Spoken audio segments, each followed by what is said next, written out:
Welcome to Dodgers Dawgs. As part of the Dodgers Daily Network, Casey Porter here, so glad that you decided to tune in. The Dodgers, 3-0, could not figure out a way to score. And just watching last night, from the get-go, it was a struggle. I mean, the struggle bus was in action last night. Offensively, the struggle bus was in action. Defensively, the struggle bus was in action on the mound. There just, other than maybe Andy Pages and his 3 hits, there just was very little silver lining to last night's game. You know, typically speaking, we talk about all the time, we like that the first reaction is to get all pissed off about all the things that didn't happen the way you wanted to, get mad about the things that you don't like, but then you kind of recover from it. You go, okay, it's a 162-game season. No big deal. It's still April. What are the silver linings here? Well, other than, you know, maybe Yoshinobu Yamamoto showed that he grinded out a 5-inning performance and gave the ball to his team. Just 1 earned run, but it was a struggle for Yamamoto the whole night. I think that's probably a silver lining, that you saw him in action in a game where things were far, far, far from perfect. I mean, he was struggling from basically the first pitch of the game, but still handed the ball over in 5 innings with just 1 earned run. And if you don't have the error on Muncy, then it's just 1 run on the board, although it was 2 overall. And so you gave the ball to your bullpen. I mean, your pitching did the job last night. As much as Yamamoto struggled, you give up 3 runs at home. I know it's Paul Skeens, and Paul Skeens was 98 last night. His spin averaged, I think, like 2,200 something. The splitter was a good pitch. But still, even though it's Paul Skeens, and as good as he is, no chance that any pitching staff should be able to come into Dodger Stadium, first game of a homestand, and blank the Dodgers. So the Dodgers now 16-10 on the year. They had climbed back into second place, but now it's fallen back into third place by 1 game. They're half a game behind the Giants for third place at 16-10. They're 5-5 in their last 10 games, and really since starting 8-0. Well, since they started 8-0, now they have won 8 games and they have lost 10. So they're 8-10 in their last 18 games. So it's been the struggle's real. It's April. That part of it is real too. You don't want to make too much out of it. But there's no denying the fact that the Dodgers they got 6 hits last night. I mean, they struck out 11 times. It was ugly. It was ugly baseball. Max Muncy makes an error on a play that you go behind the bat. Tough play.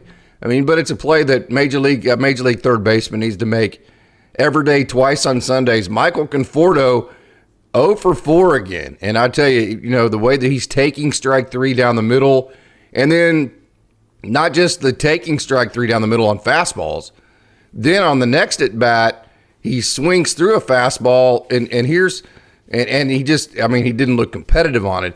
And kind of my analysis on that is he's guessing, and so the balls that he's swinging at, trying to get aggressive on, he's just kind of feeling for. We talked about that with Andy Pages. He's not trusting his swing. He's kind of dipping behind it, and he's not aggressive enough on the pitches that he is swinging at and getting after. And then to me, he's just overanalyzing it, and he's guessing. So here's the thing about hitting, and this is kind of a high school approach, but whatever. So if you guess fastball and then you get anything off speed, because you have started your timing early, you can slow down your body, and you can, at least theoretically, you can adjust to an off-speed pitch from a scientific perspective of being able to wait on an off-speed pitch. But if you guess off-speed and your timing is for, say, an 85-mile-an-hour pitch, and instead you get 98, there's no way that your body can speed back up. So it's a lot easier to slow your body down than it is to speed it back up. We saw that with Michael Conforto last night. So he guessed breaking ball. In my opinion, he got the fastball, and you saw the non-competitive at bat for strike 3. You saw him strike out on a fastball right down the middle. Both of those scenarios show me that he is guessing, and he guessed wrong. And to me, whenever that happens, that's kind of a paralysis by analysis type situation. So it was a very, very difficult game from the start. Yoshinobu Yamamoto did end up. I'll tell you what, the great ones are defined by the way that they pitch on the nights when things aren't perfect. And Yamamoto actually ended up with this fastball in the zone over 60% of the time. Now, the problem was the splitter. The splitter was in the zone less than a quarter of the time. That's a problem. And then, other than his cutter, he only threw 8 cutters. His curveball wasn't in the zone either. So, really, the only pitch that, and really even early on, most of the strikes with his fastball were later on. So, the only pitch he could really rely on throwing strikes for the evening was his fastball. That was late. But I'll tell you what, I kept thinking. This is what I kept thinking. Man, the Pirates, hey, Yamamoto is giving them all these opportunities, and they have all these chances to really just kind of put the game away, and they didn't. I mean, they scored 3 runs, and I kept thinking, typically speaking, whenever you don't bury a great one like Yamamoto, you let him off the hook. They let him off the hook in the first inning. Then they didn't score for a couple innings. Matter of fact, the Pirates didn't score again until the 5th inning. They didn't score for 3 innings. So we're going into the 5th inning, and I'm thinking, hey, man, the Pirates let Yoshinobu Yamamoto off the hook. No doubt about that. And they're going to have to pay for that. Of course, I said that Yamamoto gave up the 2 runs. He gave up 3 runs, actually, but only 1 was earned. And then you get to the 2 outs, and I thought really the hit of the game was the Ke'Bryan Hayes hit. And just give him credit. Ke'Bryan Hayes just nailed one right up the middle. And that kind of got the Pirates off center. It kind of got you off the narrative of, well, they've squandered all these opportunities. Yamamoto's given them chances. The Dodgers have made errors.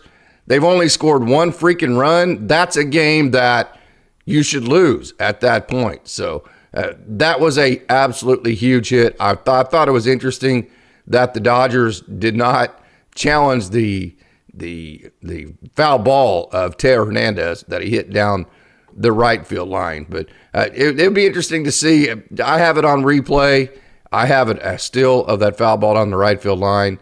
And I don't know if it's fair or foul after looking at all the different looks at it and that kind of deal. So, yeah, that hit by Ke'Bryan Hayes was a huge 2-run, 2-out, run producing base hit by him. No doubt about that.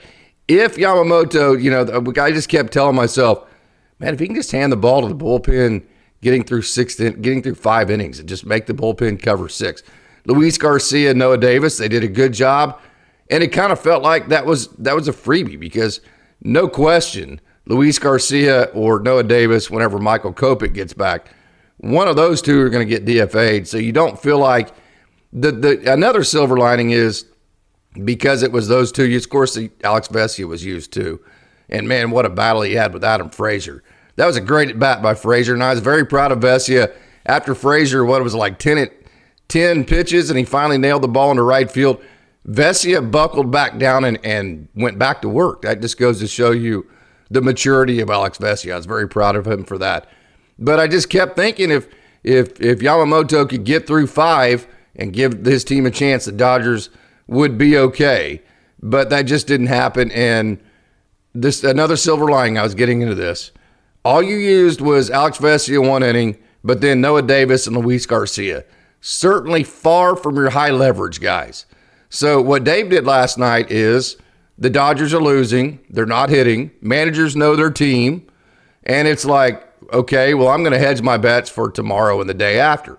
So the last thing that you want to do in a game that you're probably not going to win anyways is then also fire all your bullets out of the bullpen. So Dave at least hedged his bullpen against losing and kept pretty much all the high leverage arms that you have, or the higher leverage arms, I should say, available for the rest of the series and the rest of the homestand. The Dodgers now have 9 games coming up. The Marlins and 2 more left with the Pirates, and you have the Marlins, and then I think it's the Braves with teams, I know Steven Nelson mentioned, that don't have winning records. So you still have a great chance just to get on a roll here. So I thought that was very, very smart of Dave to go down staff, to leverage the game against losing. So in case you do lose, you don't lose everything. You wouldn't have lost and then used all of your bullpen arms all in the same decision. At least now, yes, you did lose, but you're cocked on, ready to go for today and the rest of the series that you have a chance to get on a roll here at home. Again, we mentioned that just a minute ago. Hey, I love modern analytics. Did you not enjoy it? I mean, hey, I know it went against the Dodgers, but if you're a competitor and you're just a baseball fan, you had to enjoy that at bat from Adam Frazier. Again, just whatever it was, 10 pitches. Both Alex Vesia and Frazier were both in compete mode. Like, by God, I'm not losing this battle. And finally, Frazier got the hit. And like I said, because Alex Vesia is so mature and because he's so competitive, he didn't let it bother him. He just went right back to work, and he did a great job. And then to end the game, it was just one of those deals to where the Dodgers just couldn't get anything going. I mean, there's really nothing else to analyze other than that in terms of the game last night. So it's going to be the Dodgers and the Pirates for Game 2 of this home series. Roki Sasaki takes them out. Sasaki, 3.20 ERA on the year against Keller of Pittsburgh. Mitch Keller, who is a 29-year-old good pitcher. So, I mean, hey, Coach Holt says it all the time. These professional teams, you see their record, but, hey, they have professional baseball players.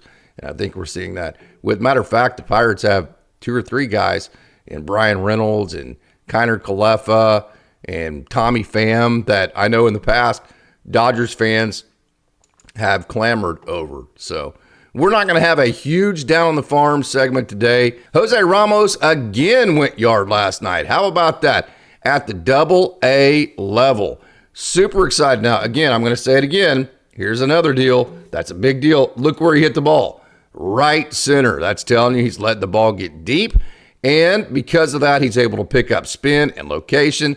And it's allowing him to actually put the bat on the ball. So Jose Ramos leads the Texas League, which is the Double-A league that the Drillers are in home runs by 2 now. So super exciting to see that. And then another young man that I bet you've never heard of had a big night last night for the Double-A Tulsa Drillers, and that is Ezekiel Pagan.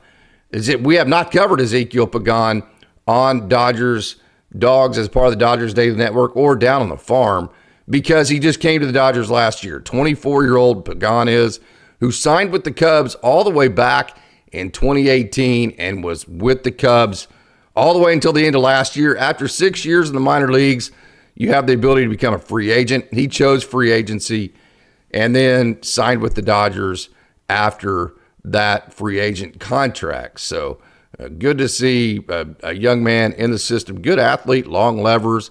I really like what Ezekiel Pagan brings to the table here. I have not seen him play in person. I don't know a whole lot about him, just pretty much just kind of from watching him on video. I'm going to go to Tulsa here before too long, and I'm excited to see him in person, no doubt about that. And then at the AAA level, I wanted to mention him the other day, but I did not. So here's another silver lining to yesterday. James Outman, if I can get to his video. Here is a home run from James Outman last night. So between James Outman, actually that's a base hit, but he had a home run. And between him and Andy Pages, you had 6 hits. Andy Pages had 3 hits at the major league level. James Outman had 3 hits last night at the AAA level. And Outman now is 5 for his last 10. He has 2 doubles and a home run in his last 10 at bats. And he's raised his average up to 238. James Outman is squarely on a heater. He has a 9-game hit streak, actually an 8-game hit streak. So hopefully James Outman can continue to stay on a roll. Let's all hope that. And then here's this post right here that I wanted to get into. If you can read that there, hopefully you can. Let me actually kind of zoom that in. Right here, let me zoom this in just a touch so you can read it a little bit better, because I want you to read this and we can cover this. So we talk about the power pitchers. The Dodgers have struggled to throw strikes at the major league level. Steven Nelson mentioned that on the broadcast last night. Well, how about the minor league level? Okay, we know the Dodgers love their power pitchers that have the strikeout stuff. We know that. So what is the penalty, if you will, or the downside of liking these big-bodied guys like Tyler Glasnow that can throw it 1,000,000 miles an hour, have great spin on the ball? What is the cost for that, of chasing velo and maxing out? Well, first of all, we see it all the time. It's injury. You're the more that your pitchers max out, the more they're going to get injured. And then also, it's the ability, you're sacrificing the ability to throw strikes. We're seeing that at the major league level right now with the Dodgers. I mentioned that just a minute ago. Steven Nelson mentioned it on the broadcast last night, that the Dodgers themselves at the major league level are having a hard time throwing strikes. And as a matter of fact, right here, let me get to this. As far as walks go, the Dodgers on the year right now have walked 88 hitters so far this year in, let me get to the innings pitched here. Actually, this is hitting wise. I'm sorry. Let me back up. Let me get bases on balls here. The Dodgers have walked the third most hitters in all the major leagues.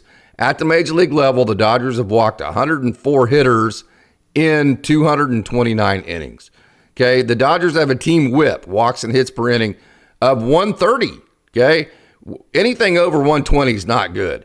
So squarely, the Dodgers at the major league level are not throwing strikes at a clip that is conducive to being efficient. And the more pitches you have to throw, the more chances, the more you have to use your bullpen, that snowball leads to injuries. We've seen that. Well, is there relief coming? No, not in terms of strike throwing. AAA Oklahoma City leads the PCL. That's the Pacific Coast League. That's the league that AAA Oklahoma City plays in. They lead the PCL in walks, issuing the Oklahoma City Comets have issued 136 walks in 214.2 innings. So AAA Oklahoma City leads the PCL in walks. AA Tulsa leads the Texas League in walks. They've walked 99 hitters and 158.2 innings. And High A Great Lakes has been the worst in terms of walking. They lead the Midwest League in walks and 120 walks and 158 innings. So the Dodgers are third. The Dodgers at the major league level have walked the third most hitters of any team in the major leagues. And then their AAA, AA, and High A teams all lead their leagues in walks. None of that is any good. And as a matter of fact, Single A Rancho, who usually is the team that throws the fewest amount of strikes, they've done the best job. They're actually sixth in the California League with walking, which 90 walks and 158 innings still is by far not great. I mean, you're talking about 5 or 6 walks a game, but that's easily the best percentage in the entire organization. So what's the trade-off? Strikeouts. So how many strikeouts have our affiliates have they had this year? Rancho leads the Cal League in strikeouts. They've struck out 227 hitters. So Rancho's been great. Rancho is sixth in the league in walks, which not great, but not, as bad as the other affiliates. But then they lead the league in strikeouts. Great Lakes leads the league in the Midwest League in walks, but then are only seventh in the Midwest League in strikeouts with 161. Then you have Tulsa, who's second in the Texas League with 190 strikeouts. So you see, this is kind of the Dodgers' philosophy. Tulsa, AA Tulsa leads the Texas League in issuing walks. They're second in the Texas League in striking hitters out. Oklahoma City leads the PCL in walks. They're fourth in the PCL in striking hitters out. So I thought you might find that interesting. Just kind of a laid back there down the farm. The Great Lakes Loons last night got suspended. There wasn't a whole lot of tremendous action with Tulsa, and really some of the guys in Oklahoma City that had the games last night we've covered a million different times. So I kind of wanted to get to that stat and maybe a little bit of Jose Ramos, a new player, and Ezekiel Pagan. So again, the Dodgers, they dropped last night, and they are in third place. They're 8-10 in their last 18 games since starting 8-0, and they are on the struggle bus offensively. But hey, again, not to make too much out of it, it is April 26th, but I will say that the offense has been a trend, and keep hitting the ball, Andy Pajes. So that's going to do it for me today. I want to thank you for tuning in. No doubt about it, you Dodgers dogs, as part of the Dodgers Daily Network, are the absolute best out there. So until next time, I'm Casey Porter, and as always, it's a great day to be a Dodger.